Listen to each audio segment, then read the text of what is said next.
General criminal law covers the principles that are applicable to all crimes within a society. Many things are covered under general criminal law. Complicity, the state of being a partner in any wrongdoing, liability for incomplete crimes, and defensible positions to liability are all part of the general coverage of criminal law. Incomplete crimes are those that are interrupted, such as attempted robbery or conspiracy to commit murder even if no robbery or murder has taken place. Defenses to liability include self-defense and insanity. Specific. Criminal law is the definition of particular crimes, such as murder or robbery, and what each crime entails. For example, murder specifically requires that someone be killed. Without a death, it is not a crime of murder. Attempted murder specifically requires that someone makes an attempt to kill someone but doesn't succeed. Not all crimes are equal. Classification of crimes. Another purpose of the U.S. criminal justice system is to classify the type and severity of criminal offenses. Crimes can be classified by the type of offense, such as crimes against persons or crimes against property, or by the amount of punishment each offense is worth. Crimes are divided into felonies, misdemeanors, and violations. Felonies. Felonies are crimes that are more serious in nature and are punishable by a year or more in prison. An example of a felony crime is murder. Misdemeanors. Misdemeanor crimes are those that are not as severe as felonies, and the punishment is usually less than a year in jail or a monetary fine. An example of a misdemeanor is public intoxication. Violations. Violations are small legal infractions and usually only result in a monetary fine. Most traffic crimes are examples of violations, such as speeding. Both state and federal governments have jurisdiction over specific types of crimes. Crimes that cross state borders, such as those that involve the mail or kidnappings that cross state lines, fall under federal jurisdiction and can be investigated by the Federal Bureau of Investigation, FBI. State crimes are those that occur within the boundaries of each individual state. Murder is most often considered a state crime, as are crimes that involve drug possession, burglary, or assault. Liability. Liability is the state of being responsible for a behavior, action, or another individual. Criminal liability is being legally responsible for a criminal offense. The U.S. criminal justice system has a very clearly defined idea of liability. First, the elements of the crime must be present. Crimes fall into two specific types, those that are straightforward and those that are more complex.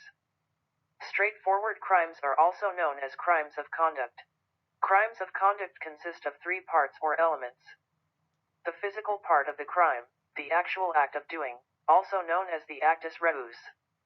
The mental element of the crime, or the intent, also known as the mens rea.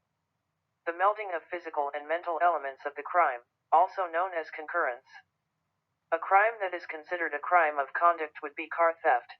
The actus reus is the act of stealing the car. The thought, or plan to steal the car is the mens rea, while both together is concurrence.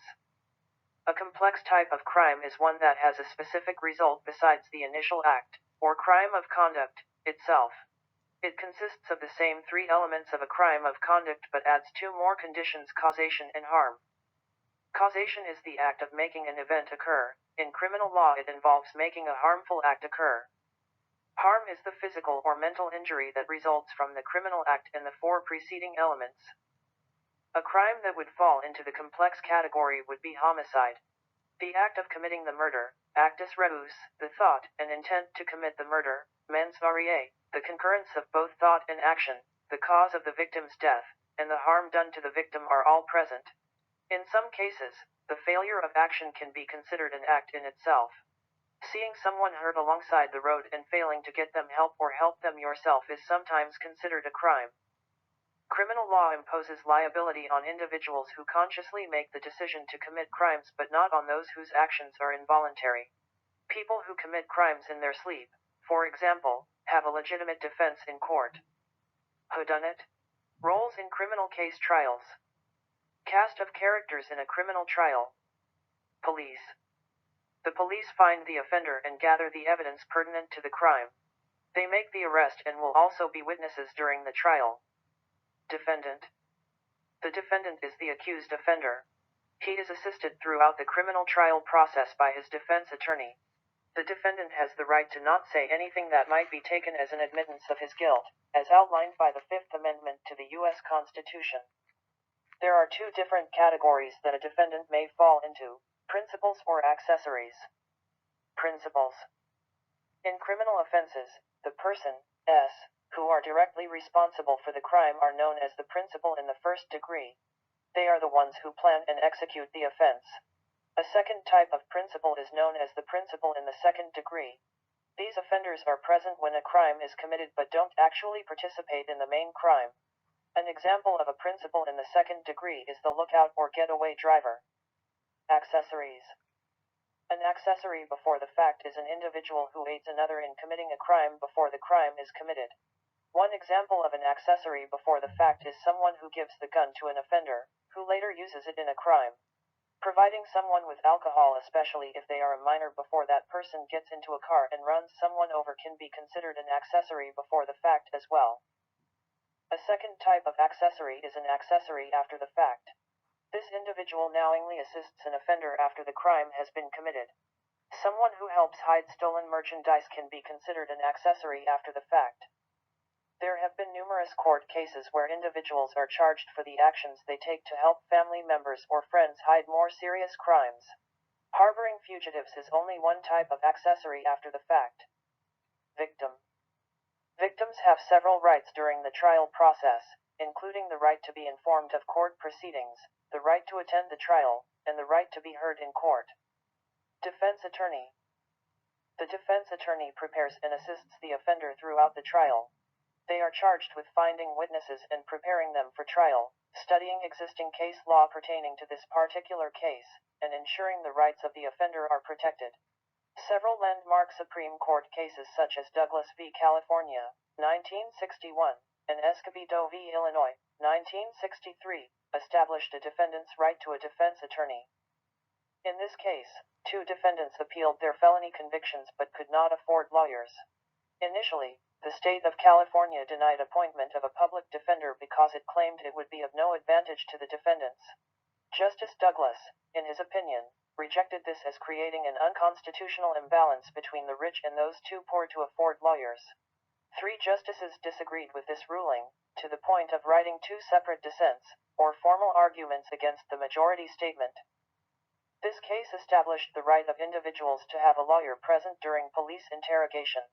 The case was originally decided on Sixth Amendment grounds, but its more famous successor, Miranda v. Arizona, 1966, implicitly overruled this ruling by determining that it's a matter of Fifth Amendment protections against self-incrimination.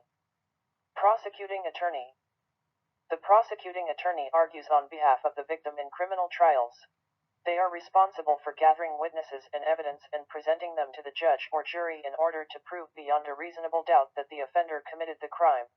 The prosecuting attorney represents the interests of the state and the people who live in it. Witnesses. Witnesses are those people who give testimony statements under oath about what they saw when the crime occurred or what they know happened.